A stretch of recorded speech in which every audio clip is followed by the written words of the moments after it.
ebiri mu parliament bikaye baka parliament abavuganya government aba opposition baganyira okuddayo besejinya bibine munne alisiwanyana bawongedeko omusango gw'omusanvu ebyo ne biri mu gwanga tujja kutunulira ku mbeera etambula mu kkowa eryo ng'abakulu b'ennina na secretary general omumyuka w'omwanisi w'ekibiina ekirubira okutwala obuyinza 2026 bamuyita Kaija opaire Uganda ensi erifani obuyinza tebwikyulanko mu nnaku za mwezi bateekateeka nedda mu nkaaga kati nkubuulira mu Uganda Uganda erifani timetable tekiri ku timetable gundi Obote okufuuka president tewaliwo kalulu agira bugizi n'ayitaawo abantu balinda akalulu 7 amini n'abaawo lule yali asuubira kufuga no myaka wakiringa 2 naku 8 bwe bakwasa mukoddomi wange Kyusi Ntebe ewooma naga kati nze ensobi z'olina zirabye kana ate ngenda kutwala aba yakafuga emyezi 11 nayagala agire mu jjiya naga Museveni musindisa Algeria ne bamugamba gwe tokunya oguwanda ne gundi so Uganda bweto bwekoze eki bwe badde so politics asobola okubeera fani njagala okutwala omukisa guno okulamusa bannaffe abasajja n'abazaana ba Kabaka tuli mu bwamba batava ku radio eno njagala okusaasira abafunye ebizibu njagala abafunye ebirungi olwaleero mazaalibwa ga kojja wange Justice Francis II sombese Columbia University kojja nawezza emyaka 81 njagala okumuyozaayoza abeera New Jersey kyasomesa yes ali New Jersey asomesa Columbia University asomesa amateeka African law yes so njagala okumuyozaayoza ali New Jersey yasomesa Columbia so olwaleero awezza emyaka 81 neyazanyo nasona yazeko oyo mukungu okuva mu FDC ate muzikise nyamirize president ali wano lwali tumukyaziza president ye RCC ekibuga Lubaga mwanga nguseka mwanga manyoza lawazala walanka mwanga sibirungi sekerera abantu RCC wabera yebira president noseka nonyina omutwe RCC sebo usabuze kutumiza sebo basebo nebanyabo abanyabanga bali ekikomando junior girazi njagala okukulisaayo mwina kozinze omulanga n'ebigenje kubira abantu wadde nga sinnabuuza okugema kwa covid kugenda maaso tubadde wano kudagala ki eddagala nerigwako ennaku z'omwezi oba kino kankitereeze eddagala lyonna lyali terinaba kuggwako ennaku zange neryali lisembereze nze nakwata kya president kigenda kuggwako kati ono yannyonnyola okumanya bya president lyali lisemberedde nerigenda ojjawo bya president byebimu kakati bakozesa kiro ekyoli lyali lisemberedde okuggwako neryali terinaba kuggwako kati wennaku 5 so neryaggwawo lyonna lyali lisemberedde kenjagala okutegeeza abantu tubadde tukaaba wano nga tuli mu lockdown nga buli omu aweza tugemu vaccine naye kyenyamiza nti ate abantu abamu batandise okuba akaddanyuma ekidda mu byokugemamu so mbakubiriza option gye tulina mulaba amawanga naddala aga Bulaaya agagemwa gazeeyo mu nnomo buli kimu bakuŋŋaana bakola ki awa restrictions ne bazikola so mbakubiriza tugende tugemize okugema kwa polio naye kwokujja mu maaso awo nakwo kukulu abaana abatanasukka myaka 5 nabo kikulu okubagemesa polio ku lwa gavumenti naye ate kyenkakatako nga Munnayuganda obulamu bwo n'obwange awatali gavumenti bwo bubeerawo oba tutya oba mu nsiko oba mu trenches oba mu ki bulamu bubeerawo so njagala okukulisaayo abantu mwenna bava ku byemutuusaako engalo bakyalina bye tunoonya tetuggwamu ssuubi amanya Bulola Albert Anderson wani muwanga abatenda betunoonya tetugwamu banoonya obuyinza temugwa musubi naye ate oyinza okunoonya ky'oyina nabaana ababulina oyinza okunoonya ky'oyina n'ofa ng'onoonya ky'olowooza nti tokirina ate ng'okirina. So simanyi buyinza ki muwanga wayogerako obukulonda obunonda oyo yala sisi wa Lubaga Bulola nsaba mumba kumwanga kivunjuzo watuza abakiwuliriza abaana n'abazaana ba Ssaabasajja Kabaka musibi omutanda banjabo ne basebo nange lwaki ate ogamba nikoze ki ate afukiire okatumba omukulu bamugema now reasonable confidence ekyokubiri nange njagala okwegatta medi omanyi ensi yaffe kalijoni byabibeerabeeramu nnyo mu social media eyo ensi yaffe nenyumirwa nnyo ebyonoonese bw'otambulako olina okudda n'olunyumya nali ettake emabegakaawo twaliyo n'omukulu ono yabasangayo twaliyo tusanga manji yali avoono nemugaa nti obasanze nti mbalabyani RCC kyayogedde ku kulwanisa COVID game changer ya bintu ebi bibiri test immunize ensi eyo gyeyagamba eyattake toyina dduuka lyoyingira okugjako ng'olina valid test eya COVID certificate wampadde Dubai okalabye Dubai ku simu toyina wadde shopping mall wadde ani agenda kuguza wadde soda okugjako ng'omaze okukamukola ki okukamulaga ate teri musirikale gweowa ssente nga tokayina n'oyitawo mayina ebyo byanjawulo wano oyinza n'obutirawo niwatoliwo entebe n'oyitawo ekyokubiri ekizizza amawanga mu KRCC kyayogedde ku tunomo kwegema nolwekyo abantu baffe buli mukisa gwe tubalina tetubabuulira negative story tubawe kizaamu maanyi kugenda kwegemya wana abantu abadde n'ebintu bingi baali baleeta amasannyalaze ono bagawakanya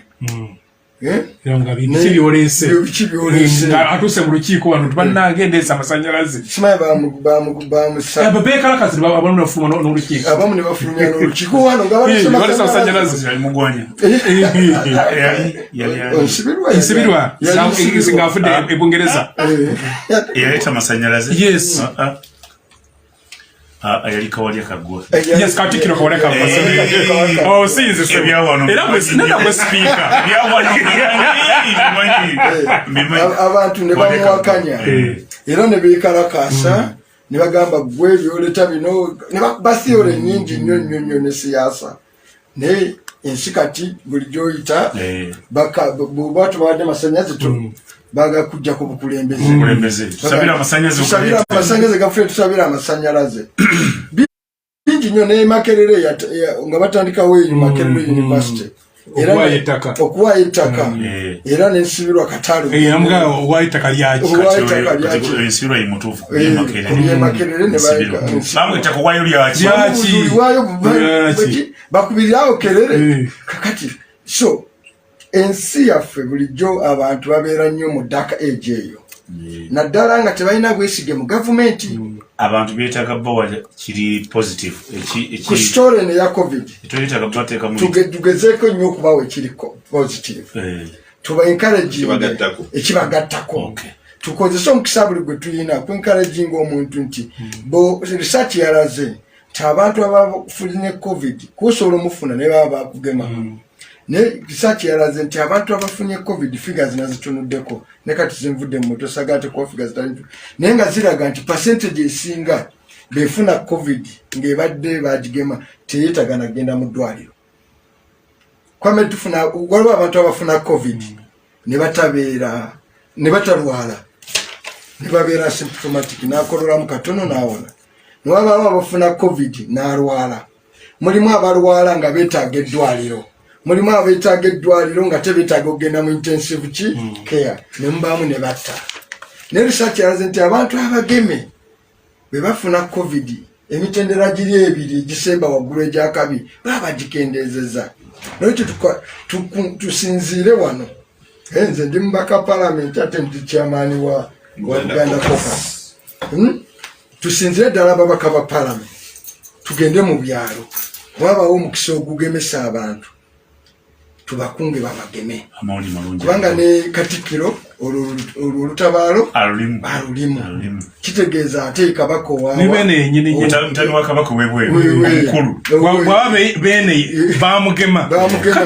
kati gwotyaki nolwekyo abantu baffe tusinzire watubaga nti mudduke bwe wali omukisa nawulidde gavumenti egamba miliyoni 6 ene tujja byogako mu maaso miliyoni 6 zokka nokyo bw'oba olina omukisa please gukozese lwe gutaguyitako ng'owuliriza ebigambo ebitali ku research because obuzibu bwa wano oli agenda n'akuba theory babayita ba influencer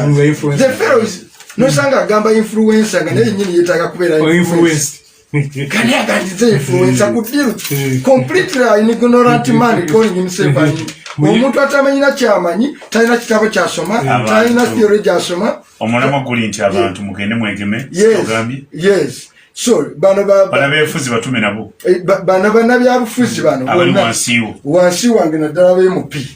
wano mu Buganda tugende tukunga abantu babageme betubagamba ekirala tujja kuba tubakoze eki tubakoze bubi nnyo n'ebirala bino kati tujja kukasatedde tetunoonyaku ka negative akabadde mu sitole tujjemu 80% kino kyabyabulamu and it is about life and death abantu bajja kutukuba nga tutambula nga nze kyembadde mbagamba olw'obubuuza olwaleero olina miliyoni 10 amubuuza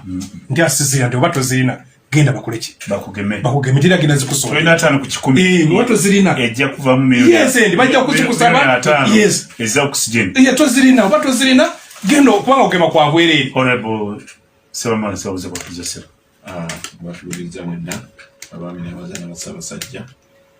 beri twongera okwebaza amaanyi Obuganda bwegataddemu okukubiriza abantu n'okukunga abantu okugenda okwegemesa Katikkiro kibaddeko nnyo nga bw'abadde ku birala byonna wadde atukubiriza kitukakatako okugoberera omulanga gwa Ssaabasajja ogwo nga tetwebuuziza nakwebuuza kozi nate munzikirize ansasire abantu bonna bafunye obuzibu wonna wali twali mukuteekawo kwa Muzeeyi Ssekalo bawala be atumiddeko nnyo ate n'abaana b'Ekyambogo abaana ba yunivasite babadde bakola ki babadde bafuna zi degree wante okimanyi tukomde muno waliwo university ezatikidde inagira Ekyambogo olw'omuzeeyi mukulu kyabaggwawo bikomako mutabani mwana we naye yamaze ayuza n'abaana abalala agenda kukolawo oba sibisi twajjula ekyo ekibuuzo kafero yagamba nti omusajja yakubye ogula ekibuuzo gavumenti bulola yamanyi gyebagenda okukola mazembe omusabira ekirala mbadde eruzira nga student nga opi waayo n'osangayo abantu abali ku rimandi ebbanga eddene naye nga n'emisango gyabwe eggwanga medi gyolaba gye bakwatira abantu nga ekooti ebatadde neyabawamba bw'ogezaako kubanga olwaye nga tugambye bail teri automatic singa abali ku rimandi bonna balika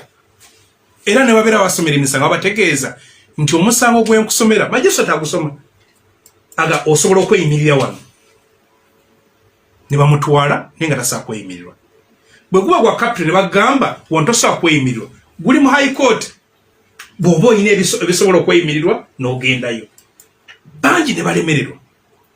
naye bwe tukwata ono akutte essiga eddamuzi akutte kakati n'okifuula teeka kubanga bannakyemalira abagenze ku sukuulu enjawulo gye balina nabali abataasoma bali abataasoma bo tebaakolanga mateeka ng'akeera ku makya naga medi nkutte kati nti amedi amukwata atya kati yakiteeka mu tteeka nakugamba etteeka ligamba Medi kyokuzumanya amateeka gawagiza wano temikkiza kwogera kino temubutokeza program nga tekuliko NRM ne bantu bataddemu of course kifu NRM yokayoka bwotununya media houses zeina zogamba mbu singa bagenzeyo kwogera naye obuza lwaki tebagendayo kubanga abantu tebawuliriza kakati gwe wo Medi awali space gye tusitudde nekwata akati gye bakukaka olina okunyegamu NRM olina okunyegamu NRM n'obayita ne batajja lwaki tewabaleese natukanga nti omukatinze mbakolere ki ne bakuarestinga kakati bano Museveni ayagala akwata kati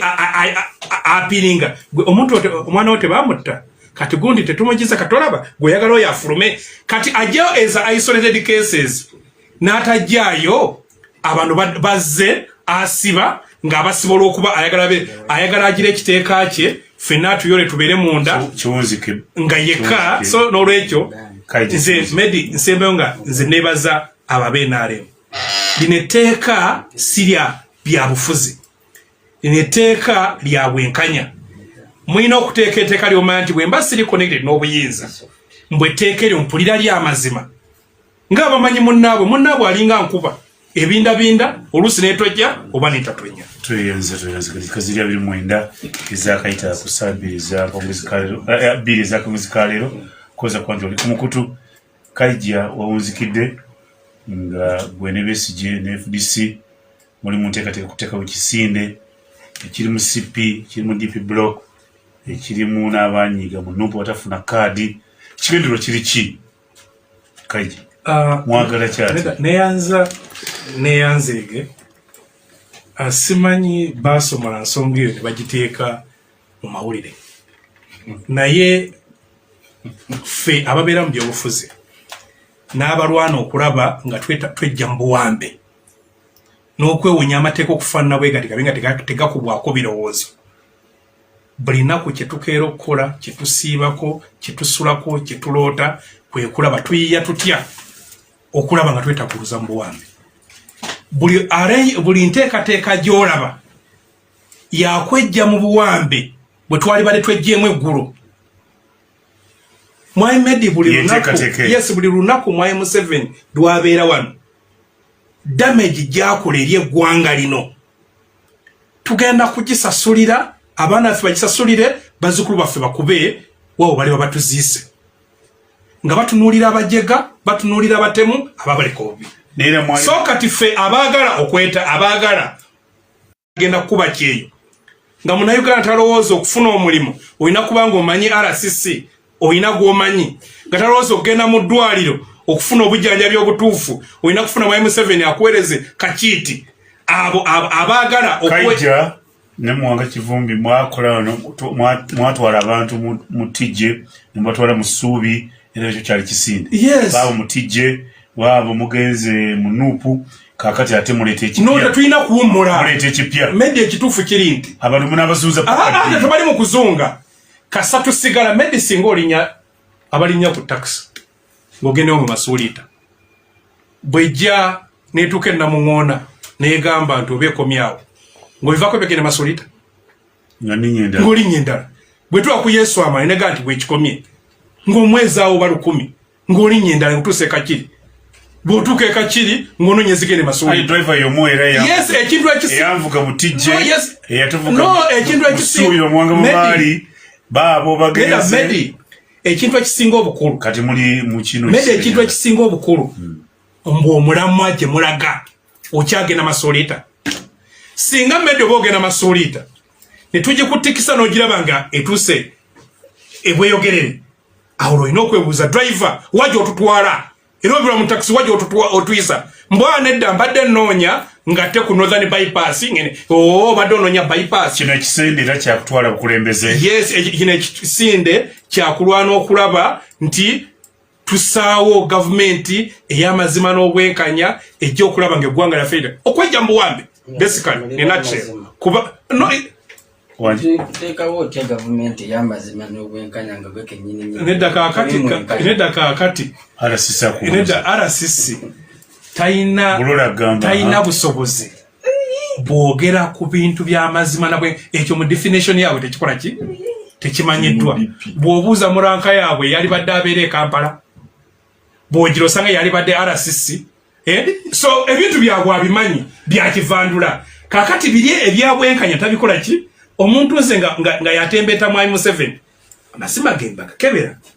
nenga tunulira ngasigategeera hanzizo toto yazeke alo mwanga kivumbi waliwo kisinde ekijja kirimu ba DP block kirimu CP akikulembeddwa Kiza Besigye n'ekibiina kye kirimu aba Jema kirimu aba PPP nakyo kigamba nti kagwake kaitonye byali mukaaga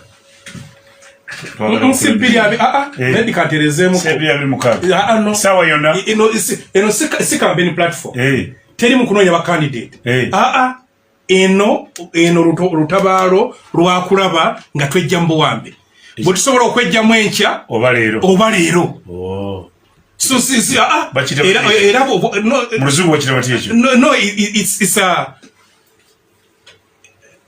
it's a platform mulamwa aho bonna bakkiriza nti ebintu ebitambula so olina okutambula mulimu abakadde ojja bawulira no omulamwa gwonna yes omulamwa gwe gusinga obukulu bw'otambuza omulamwa ayinza okufuuka enjawulo abaita strategy and tactics ekyokusookera ddala maybe tuliriddawa mu Uganda ku stage ki tukyalina a basic primary struggle gye tulina ey'okuteekawo enkola eya demokrasiya mu Uganda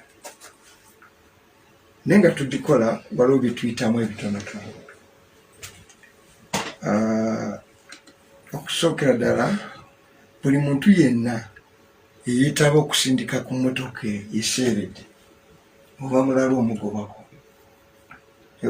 emmotoka yali ekuseereddeko n'oyita abatuuze nga gwe tukwata ku mupiira oba oliko ekikyamu oyagala mmotoka ekole ki neebeeramu driver abasindisi musindika naye wabaawo avuga essaawa eyo nti kati emmotoka eno yeri ku luguudo n'olwekyo ebisinde byonna byonna bigenda kujja era tubiwagira era tujja kukola nabyo tusindike emmotoka eve mu ki balina okujja eri abakulembera kati ekisinde ky'enkyukakyuka mu Uganda ye gavumenti ya NUP mu parliament people power ne Kyagulanyi twogere kube tujja ku mmotoka kasisoza kuba obaze kusindika ate namuziga togiina namuziga esindika kati aliko Kyagulanyi na NUP na people power kati gwaze okusindika olina kusooka kwogera noona akutte namuziga nti wayi tereza emmotoka ffe tusindike n'olwekyo nze encourage bonna abajja okusindika era ndowooza ti mu kiseera ekituufu tujja kutuula tukakkane tufune engeri gye tujja emmotoka mu kaseerezi kikiraba mu sitaani naye okusooka n'okkiriza mu asitaani waali waliwo ekiriwo kyogamba mujje kumusanzeewo mujje sesigambye ekyo mu mmeeme eyo olina okuba nga watawakkala nti emmotoka eno eriko atudde ku namuziga kakati amanyi kaseerezi n'akaseerezi weekali anti atudde ku namuziga yinza okuba nga akaseerezi takamanyi oba takamanyi kati oba olina omuggyako bibiriwo omukyalo esobola okulema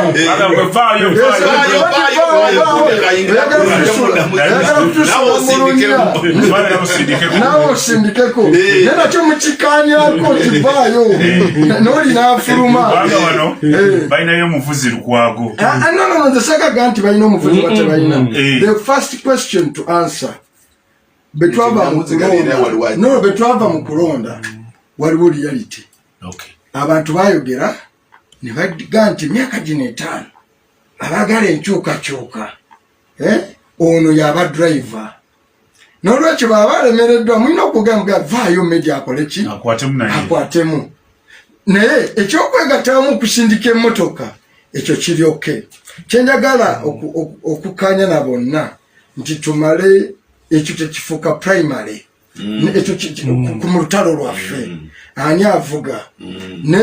tukanye bukanya nti gwoyina namuziga omulimu gwa kujja motoka naye bonooletamu ebirala ebyo ani avuga ojagenda n'okwakanya eddoboozi ly'abantu bwobasotitendinge mukaseerezi serekolinya nnyo omuliro tebalinya muliro omusajja vuga linya katono ogamba jjamu n'omuliro gwe sigala gusigaze ku namuziga naye ebyo byonna eyo dialogue eyo eteekeddwa okubaawo nayeokukakanya nti dereva issues azimanyi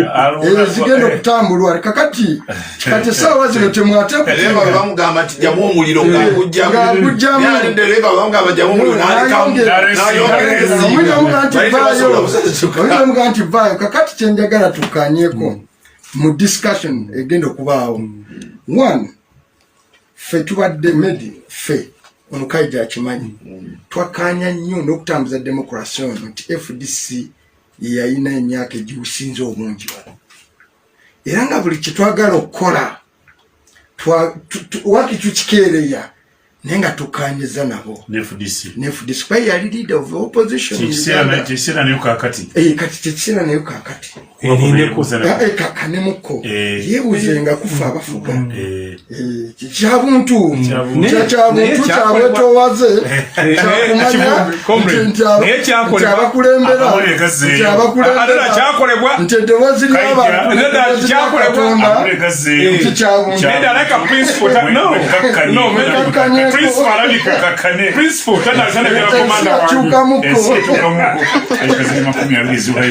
Ssemateeka wa Uganda agamba nti omuntu yenna ateebereza okuba ntaziza omusango bwakwatibwa butaziza musango ateebereza kuba nti akola ki aziza omusango. RCC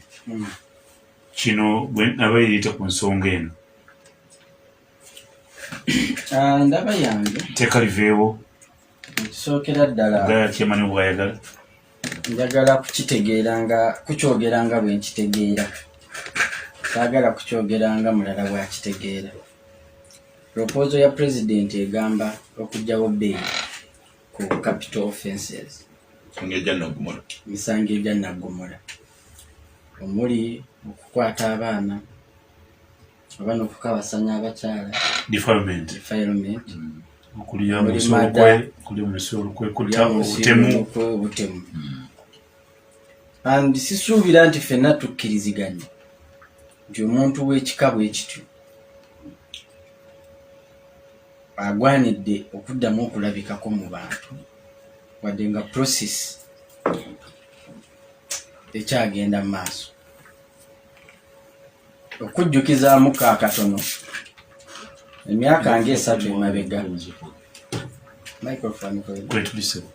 emyaka nga 3 emabega tulina case ekyali fresh mu matu gaffe ne mu maaso gaffe ne mu birowoozo byaffe.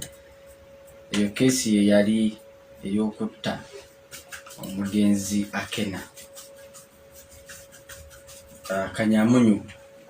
ekiteeberezeka saabaza tujja kwogera nti yamutta. Ne wayitawo ebbanga ttono nnyo Kanyamunyu n'aweebwa bbeeyi. Singa nziramu n'enzannya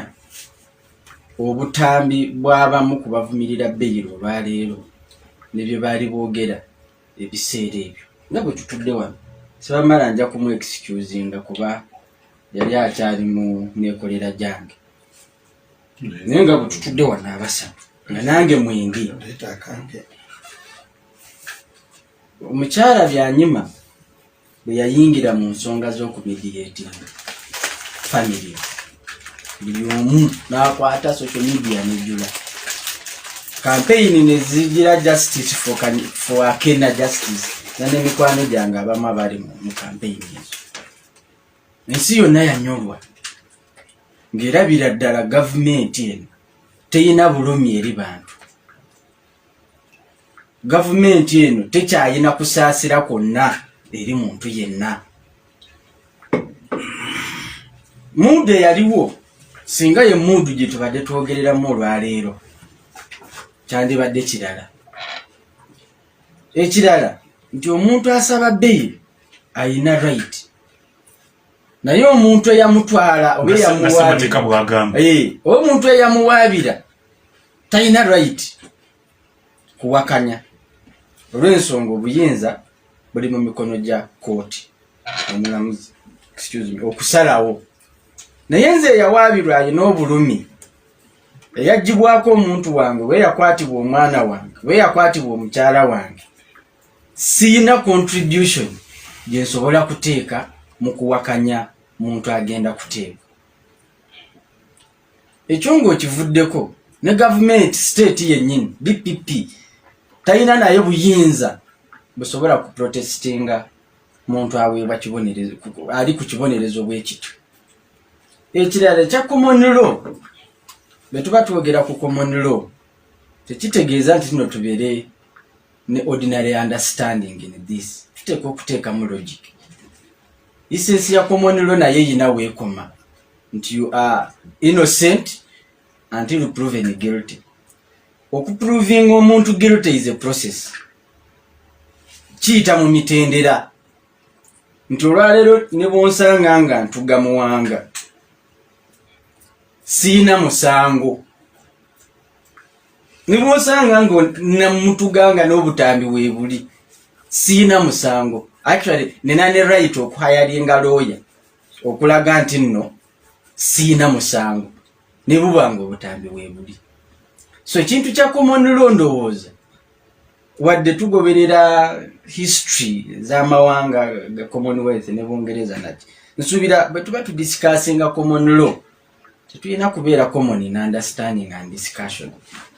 Tuteeka okwapplyinga mu logic. Challenge gye ndabye nalabyeko mubaka omu Honorable Nsereko mukwano gwange ng'ekintu kyasinga okukulembeza kyekintu kyayibingira ne banne. Ndowooza mu 6 ekyo buli mwa kireeta mu 6 baaliwo but etteeka mwe baalikolera erya detention without trial nti lyali lyetaagisa nti bw'osanga Nsereko ng'atuga muwanga talina Nsereko talina musango okujja okakasizza naye ng'abantu beetuga abantu okakasiza process. It's a process. Si kye kintu ky'okwane mu lunaku lumu. Olw'ensonga bwe tuba tulina madda 10 tugeze mu mwezi gumu tulina kooti 3 ezirina okuwuliriza cases zino n'okukola investigations. Can you do a speedy trial? Ekyo nakyo kiri awo. So nze njagala kukubirira kintu kino tukitegeere bulungi. Buli lw'obadde parliament ng'elegislatinga according to their mood, bembeera gye balimu gye bagirisire mu kiseera ekyo bwe bakolera amateeka nti oyagala age limit okugijjawo, naye abalina okukolera etteeka lya age limit mulimu abeetaaga entebe eyo yennyini gy'okolerako age limit. Wabeerawo double standards, wabeerawo conflict of interest. Olwaleero tuvumirira bail because of conflict of interest. Nti ababaka ba parliament abamu kiteeberezeka nti beenyigira mu gimu ku misango. Ekyo kimu bagamba nze bwe naakola n'ekyambabazi nawulidde bakijuliza mbe yakola poma n'emukwata. Isi amateeka tegalina ku benefitinga gwe muntu. Amateeka tegaba na liiso. Tegalina kuba na liiso. Tetusobola genda mu parliament nga parliament yonna egamba tugenda ku legislatinga na liiso ly'abantu 5 etteeka ery'obukadde 45. Nti abali tugende mwebuze ku bantu etteeka liveewo. Bw'ona ogenda n'obuuza abantu n'owandiika lisiti ku lukalala bwoti ng'olina ekibangirizi ky'abantu 10 n'obagamba omuntu asaaba omunne akalembereza awozenga ava bweru. Waliwo omusumba omu yali abuulira enjiri n'abuulira nga waliwo omukyala maaso g'akaaba n'abuulira nga n'omusumba yongera kupika enjiri ono bw'akaaba. So lukuŋŋaana bwe lugwa okusaba kuwedde omusumba n'abuulira n'atambula n'agenda awali omukyala n'amubuuza Mukama abadde akugamba ki? Mukama kiki kyabadde akugamba? Kibadde kikaabya. Kiki kyenjogeddeko ekyo kibadde kikunyigiriza? Endiga yaddemu ki? Endiga n'emugamba nkutunuulira bwe nti mufaananira omwana wange gwe naakaziika. Endiga we yatunuuliranga pasita alaba mwana we gwe baakaziika. Buli lw'oyogera ku beyiri nga waliwo alina omwana we gwe baakabasanya avunda, naye yamuvunza ali bweru, ng'alina omwana we gwe baatuga mu kunyigirizibwa okungi n'afa, omwana we teyafuna justice. Bw'oyogera bw'otyo ku beyiri eno ya capital Kijjanangoma yafa Kijjanangoma nga ye yatibwa nga yamutta ali bweru. Waliwo ebintu twegamba tubyejjamu ne tubyeyambula nti wadde ndi mubaka wa paalamenti tekinzijjaako kya buntu. Kampulizike nti wadde ndi mubaka wa paalamenti tekinzijjaako nti nze ndi privileged nti omwana wange ali mu safe custody buli waabeera. Essomero lyalimu liri safe, bw'aba ava ku ssomero bamukiba mu mmotoka, tatambula, tagula bintu, bamushopingira ebintu n'abisanga, so omwana wange ali safe. Beyire ya rape is consequential. Tayina makulu. Bwe mbanze nina safety, nina kamera ewaka, nina buli ekyetaagisa abakuumi ewaka, nina security system. Ng'omuntu ali prone to murder saawa yonna, nga waliwo gwe bakubye obuyondo, tayina safety gy'oyina. Ndowooza gwe akola amateeka obeera weeriddemu oba oliddemu ensi yo. Bwembuuza nti gweyagala etteeka liveewo terivaawo mbeera common. Etteeka likole ki? Lino etteeka okweyimirira. Etteeka lyonna kaakati tusooke tutunulemu. Bameka abali ku misango gy'okukabasanya abantu, abali ku murder, abali ku defilement, abali ku treason n'emisango egyo ejala nga bwe tugyogedde. It's a small fraction. A small fraction erina impact nene eri psychological. Nti omukyala bw'alaba ku TV ebbujje lye baakabasanyizza, ensi yonna buli mukyala agenda indisale atabuka. Kino kikolwa tekisoboka. Naye omukyala singa awulira nti bw'okabasanye omwana toddamu kulaba ku njuba ya bulijjo, you give hope oba n'omuntu wa bulijjo essuubi nti ebintu bisoboka. So nze beyiri ku lwange eri emotional olw'ensonga byerikwatako si byebintu bya bulijjo. Tuyanze Airtel kutegeeza nti nyuma bitundu 10 kiwayisa 100% bonus data okuva mu Airtel. Gula simu gye bayita smartphone kuba mu dduuka lyo erya Airtel oteeka Airtel sim card anyiga *554*94 ofune GB yabwerere activate 100% bonus on weekly or monthly bundles ofune ebitundu 10 bonus ebya buli week ebya buli mwezi mwana emyezi 3 nga *155# olondeko bundles oyagala double data with Airtel smartphone network. Kumala kutegeeza banafu okutegeeza eggwandiisizo lya patriotism kirungi nnyo era kya mugaso nnyo gy'oli naddala kiseera kino ekya COVID-19 okwolesa omwoyo gw'eggwanga ng'oyagala era ng'oyagala ensi yo. Bagamba tulina okugondera n'okuteeka mu nkola ebiragiro ebituweebwa ekitongole ky'ebyobulamu omu ne pulezidenti w'eggwanga okwewala okukwatibwa ka COVID-19 n'okubusaasanya mu ggwanga lyaffe tubeere balamu. Obubaka buno kutusibwako National Secretariat of Patriotism Uganda bo kyebagala kyebagamba nti kirungi nnyo era kya mugaso gy'oli naddala mu kiseera kya COVID-19 okwolesa omwoyo gw'eggwanga ng'oyagala ensi yo n'okukola ebyo byonna ebitwala eggwanga lyaffe mu maaso. Tulina okwolesa omwoyo gw'eggwanga nga twagala eggwanga lyaffe ate nga tweyisa bulungi mu ggwanga lyaffe. Ndaba Mwanga Kivumbi RCC muwulidde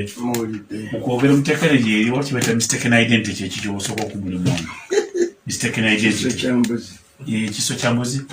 mistaken identity kirekerera omusi kibumba mubazi kitunulira omubazi kakati tono kwata waso katono kwata waso banafana kakati medi yes ensi zine bintu byetukiririzamu fenano tukirizamu Katonda tetumulabangako era unya nontisho kibibuli afa tadda tubulira oba bano batugamba byamazima oba byabuki ya bulimba tulisinkana mugulu ate mukono gwa ddyo tugamba tutengwe mujjana azirukire bali bazokono nenda ku mukono gwa ne tubikiririzaamu tuka bino bibijja okutubeezaawo ku lw'obulungi bw'eggwanga Uganda kati njaga tubale senga zokwa research yaffe teri complete ku bantu abali charged with capital offense succession rate on conviction yenkanawa abasingirwa omusango nga baba charginze nga babasaka omusango ejo na gomora sijja genda wala nnyo bino ebyalo ebya repu ebyaki katugende kujja ebyobufuzi bannabyabufuzi bameka be bataddeko treason ne bagenda ne babawoseza ne bawoza full length omusango ne gubasinga njagala ombulireyo basatu njagala aras omumanyi ebintu tusobola obidi njagala ombulireyo bannabyabufuzi omu babiri basatu okuva twafuna obwetwaze be batwala bawolezesebwe nti baalya mu nsi yabwe oluku omusango ne gubasinga njagala mpumu nze njagala abawoze n'awangula no exactly nze mbadde njagala ompeeyo aba basatu be bakyazinze ne treason ne bagenda miss treason of treason waliwo n'okumanyako etteeka kikambwe nnyo likuvunaana n'okumanyako nti wasirika ng'otegedde nti medi agenda kulya mu nsi yange oluki olukwe nti wategeera nti agenda kutegulula bomu n'otayogera nti agenda kuteeka bomu n'otayogera ompeeyo aba bw'oba tobayina kitegeeza nti emikisa mingi nnyo by balance of probability mingi nnyo kwata omuntu atalina musango n'omuvunaana naddala mu bino ebyobufuzi oluvannyuma nekisangibwanga teyazza muki musango oba state because kisinze okubaawo state neruzinga interest tugende mpola nze wano nja kuwa example sebo nno njaga kuwa example nga ndi mu popular resistance nga sina muntu gwenzise biliena medi wano sebalama nakyenkya nga nyina emisango high treason high crime ship treason eginteerebbwako 25 teri nagumu bwe guti state gwe yatuuka wadde ku mention kuguwuliriza jona state yalemwa okuwulirizayo ndi wano sagala genda wala naye n'abiri mu egyo mwetaano nga naye gyonna bansibye era senga bansibayo mugumu nga tewaliwo right to bail nandibadde ndi muki munda gavumenti ku 25 terinako n'ogumu gwe yagenda even to attempt okumpozesa yagamba bugambi ebyo tetukyabiinako ki bwetaavu kaijoona abadde n'emeka wano munnabyabufuzi ani ow'ettutumu atali ku bondi oba bail n'otuuka n'okwerabira musango ki gwe bakusa n'otuuka n'okwerabira munnabyabufuzi ki presenter ki owa radio just presenter medi wano simanya ayinza okuba alina ne bondi gyatasazangamu nina bondi sigisazangamu alina bondi nga tagisazangamu utegedde nga tetunagenda mubiri to scare people with rape nobody has made a case against rape because even then right to bail teri automatic toko ogikolera application ya process era ne bagikuba n'omulamuzi n'akigaana teri automatic omulamuzi wagambira tu gwe because fundamentally lwaki onkwata nga tonnafuna bujulizi buntwala mu kooti kumpozesa poe waliyo kalumanywira tukutte twagala kukuumira mu kooti tunoonyereze oba tunakuwozesa naye nziguddeko omusango wano ekyateesa right tutuzo tulina gye twava nga bannayuganda bangi basibibwa bagyetekebwako emisango gye batannazza ne batuuka n'okuteekawo ofiisi eya DPP ofiisi ya DPP nga justifyro y'abano bambega bano bakulira n'abapolisi ya ID kubanga zakozesebwanga okujweteka ku bannayuganda emisango gye batannazza ntuka nti nedda DPP alitunula ne mu fayiro ya polisi asokaka nti prima facie bajita prima facie case nti nga batulabye mu artist waliwo obujulizi obutonotono obulabika ngono yazza omuki omusango oba guno teguweramu musango ebyo byonna byatekebwawo kubanga wali wabaddewo abuse wali wabaddewo abakozesezza obuyinza obwo obubi ne batulugunya bannayuganda ne bagukozesa ng'omukisa nga kigendererwamu kutiisa na kufuga abannayuganda mu luzungu bagiyita imposition nga tebakukkiriza naye obeekakaatikeko era bino bijjawo nnyo bisanga nnyo gavumenti ezitera okukola bino buli lwe zikizuula nga zigenze zisereba mu buwagizi zirowooza nti zijja kujwetekawo amateeka amakakali bannansi one either batye okubasitukiramu kubanga otya nti mnasitukiramu siriddayo kulaba ku bwana bwange n'olwekyo right yange eya free to demonstrate n'ogitya ye katemba ono aliwo golowooza kati kankule olowooza bino ne bakwata Segirinya nga waliwo ne kamera ne bakwata Alani nga waliwo ne kamera ekiro bamukwatidde nga beetwala bokka ekigendererwamu nga balowooza mu ngeri gye bamanyi bano nti obululu babba bubbe interpretation geza kuteekawo ebitiisa ti omuntu wabulijjaga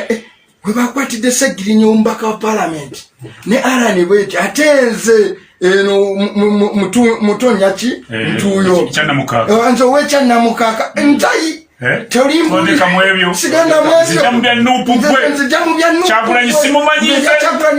siganda mukutu radio gyowuliza bagiyita CBS FM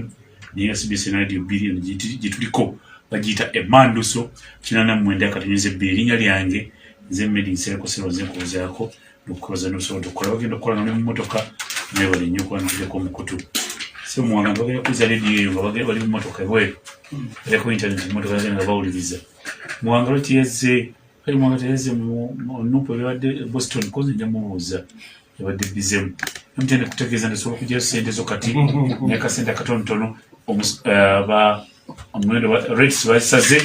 yakasente ko MTN kyaweta mobile money MTN Momo withdraw kero gye sente zo kasente ko sente tono nnyo every you go MTN amateeka n'ebiragiro bigobererwa weewale bakyala kimpadde essimu ya MTN eri 0312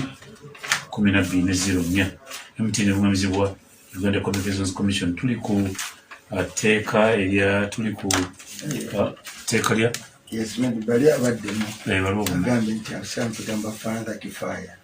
ku kiwa kyonna Boston Father Kifaya abaliyo bamala batumalira ensonga ndoza owulidde basenga nazze ate senga ono talina amuddamu bino tunosigala okuuma kotagadi inshallah tulisinkana olala California mwaka gujja oba oliawo inshallah owekyembadde mbaga nti omanyi tuli mu kiseera ekizibu era tusaanidde twetegeke ng'eggwanga ate bano nabadde njogera n'omuntu omu ku paalamenti omu ku baana b'abakulu bano bamemba ba paalamenti yali so close nja kumwogera nadde njogera ne Honorable Kangwaji omumanyi nyabusozi owa Kiruhura ali awo omusingira awo yes Kangwaji ndowooza muganda wa President Museveni mutowe yazaala Kangwaji gamuga nti nedda freedom eno gyetulwanirirako gwenzo kirabanga eyaba muwanga kivumbi ne museno mwetuli zebaita Banana Republic ate gosingo jetaga nangamba ati kati nedda kati gwe bukere nchawano nga Mungu ageze tichikizwa kugera ku radio musajja Mungu namujjamu omwoyo mwabaoko ne batandika okuyiga ab'enganda zo yali omukulembeze ne batandika bagati abo basobola okutataganya gavumenti olabe wetaaga beyire eno okusinga nze muwanga kivumbi yazemwati ebiseera ebyo beyire bekola anti gojoga no ngati gamba yetaga right season okubeera beyire bekola no ona kubanga alowooza munafu abajja tugenda kubeera babinga bo bagamba nti beyiro tekola alowooza nafe tutakubeera babinga bo abazzemu kyengera nti ebintu ebimu tubitunule ebintu ebimu medi tubiwangule kyebayita freedom rights ezimu tuziwangule tugambe nti tewaliddayo ne tukuba omusitale muntu yenna kwetantala zino kuzijja ku bannayuganda not in NNM oba ene scheme y'omuntu yenna ti bino bye twawangula otujjako obwakabaka otujjako ki otujjako ebintu byaffe byonna nti bye tuwangudde twegendereze nnyo abantu abatandika okutwala bye twawangula bajja lumu kutujjako nebitwagala ennyo nga tulowooza nga batandiikiriza kati otandika n'okufuna endowooza medi mbadde wano kaija noono nga tuli bakulu wano waliwo mu 91 ng'akalulu kaakagwa kitako tumukumbe bw'ali ennaku zinaasirise omubuuze nti oluvannyuma lw'okulonda lwa 91 bomu ezatulika ennyo mu biri mugumu ani yazisuula tumukunde mbambuuza buuza tumukumbuuza ekibuuzo ekyo mumunyi mubuuze ntya omubuuze nti mu biriko yali akulira CMI director by that time mubuuzeko nti tubuulire ku bomu ezo ezaako because abantu balowooza nti bino bipya 96 nga Northern Uganda eronza against Museveni 97 mulumbe yo 96 nga Northern Uganda tewadde Museveni kalulu waliwo okutirimbula abantu okwasukkako 2021 nga Dr. Kizza Besigye yakavaayo Kampala wano ng'ekubye President Yoweri Museveni akalulu yavaayo wano bomu ne zitulika era ne wabaawo abaakwatibwa ebiseera ebyo so buli mulundi lwe tugenze mu bululu naddala gavumenti eno neewangulwa wabaawo embeera gye tulaba efaanaanyiriza ab'e Masaka kitegeeza ate Otafiire n'agamba yabyogedde naga nti abo balonda bubi kyekiviiriddeko ekitaba ki bantu kaka n'agamba nti Otafiire olimba okola ki olimba abatta abantu obamanyi kaka aluwa kati kaka naye yetaaga beyiro right to the beyiro mugambi era bamweyimirira abateeseteese bulola kaka ayagala beyiro kati kino tasobola nti kibi essaawa zino kaka kale Kayihura tasobola kugamba nti right to beyiro mbi Kayihura senga saalwanyisa Nalufeenya we bakwatira Kayihura bandi mututte Nalufeenya so mulimu ebintu ebimu oyinza obirowooza nti biri wala nnyo naawe ne mutabani wa Gaddafi akimanyi tebiba wala mutabani wa Gaddafi abimanyi nti tebiri wala mutabani wa Hussein Mubaraka abimanyi nti tebiri wala mutabani wa Bashir abimanyi nti tebiri wala mutabani wa Mugabe abimanyi nti tebiri wala abantu abamu balowooza nga bakola amateeka gano nti bagenda kubeera mu bifo bamu abadani onalowooza nti myaka 2 agadde kajja kuba rasiso ojja kwesala gavumenti nga yakayija nga kuwetaaga beyiro akyogeddemu na wano esoboka nolwekyo betujja wano nze sagana na theory ya bintu ebimu ekyaleetawo zino zonna rights ne bill of rights detailed yali abuse si yakulwanyisa ba rape tisaga muddemu olwo lwali sirwa kulwanyisa yabalisa maanyi oba basi bantu. Bannayuganda they are so impatient n'abataba abantu babakolako ne mob justice. Obukyo kimanyi n'ababbi obubbi just normal thieves owakagali mu kyalo polisi boda beba bakakasa nti obadde mubbi polisi yekununula okutaasa bo benyini baba bagala kwekolerako n'olwekyo maliriza nti bino tuwabaawo omuntu n'omu agenda mu bantu abalowoozesa nti si bya bufuzi. Kiriwo kiri kimu ti gavumenti ya Museveni amaanyi gagikeeye erowooza nti egenda kukyusa amateeka ekozesa amaanyi g'ab'emmundu banyigiriza abantu nga babaga nti etteeka bwe lityo berikola ki bwe bityo byaba abakabbulu mu South Africa bakola etteeka banyigiriza abantu mu apartheid. Buli mufuzi omubi akola amateeka amabi n'afuga abantu ng'abaga nti etteeka bwe lityo berikola ki begamba. So at the end of the day kino nze kimpa amaanyi one bw'olaba ebiteekateeka bino omanya nti omusajja ayenjebuse. Omanya nti omusajja tumugonzezza tumutuusiza baabeera kabaka tumaze omwambula kati pretension na mbadde muyina temukkiriza mu democracy abantu okwesalirawo leero temufaanana obote n'amiini. So be direct kyova banze omuzira wange baali batufuze akyali amiini ye muzira wange mbaali bafuze ba president tabeeranga muko katemba teyebuzaabuzangako ate ne president kuba kati kitawanya bano bono balaba wani bamanyi lyali tejja mu ggwanga muno buli batunula maaki ku mikono gyabwe waliwo ensi byekyusiza otulaba butunuze ku kitaawo Medi we yakulira n'alwala n'omanya nti muzeeyi bengende Kampala nyinza obutamusanga yali agenda kufanga ndaba erikubo lyatwala ng'olaba ekkubo lyakola ki mu Uganda mulimu reality nti waliwo abatunula ku muntu omu yaga nti Mungu amusaasira ono nga bakimanyi kati balowooza nti eyo transition banagiyitamu batya kebakole ebiteeka bino bibi basobole okwaijakinga obuyinza bw'eggwanga nga bakozesa amateeka amaki. Tubagamba ebyo tebikola security weeri ku expandinga ddiiro lya democracy teri mu kulinyigiriza. Tugende twengere abantu bawe eddembe lyabwe ery'obwebange berina abaawo naawe gwe bajje mu buyinza nga baagala okunyigiriza ojja kufuna etteeka mu weewuuguma n'okulowooza nti ogenda kukola etteeka okyogerera kati Kayihura tayinza gandi Beirombi tasobola ne kaka tinyefuuza asobola ogamba nti Beirombi bano tebabaddeeko banene mu nsi eno batinyefuuza tumukunde abeere muhwezi kati ga minisita kati abeere muhwezi tiimu asobola ogamba nti Beirombi Mike Mukulu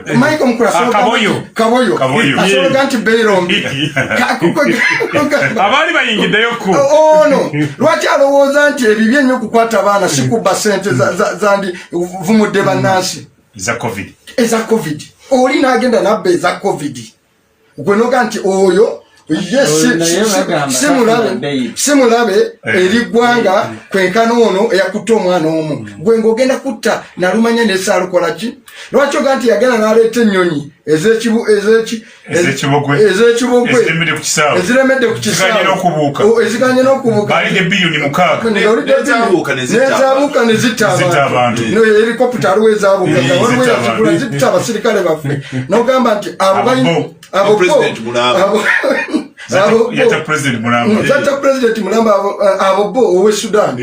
nga yawano waliwo yagenda n'agikula n'emutta kakati gwe n'ogamba nti abo si bakyamu ogwala otulugamba waliwo bakwata ku byalo mu justice abajja bakolako tewetaaga gano mateeka dembe lyabuntu etuliko human rights ogenda nokkiriza nti buli kyobadde oyagala okwogera omuntu akituukiriza ensonga gy'asinze okukwatako enkutte ku mutima ebadde ku ssente z'omusolo ezitokomoka bulijjo abantu ne bafa. Mutunuulire enguudo, mutunuulire amalwaliro, mutunuulire amasomero, abaana batakyasobola kusoma. Nali wano okubuulira nti ewange natuuza 10 primary nazaako 3 mu O-level 2 mu HSC. Bali bonna future yaabwe nebanga egwereddawo naye nga ssente z'omuwa omusolo zikola ki? Tutta abantu bameka mu mbeera endala. Era abo etteeka liribakwatako ne tugenda ne tubajjayo ne tugamba nti gwe tosibwa toweebwa na bbeiro. nalabye wano mukulu Kazinda nga bamuwadde emyaka 4 25 zaana maso naye bw'otunuulira abantu abeetaaga yes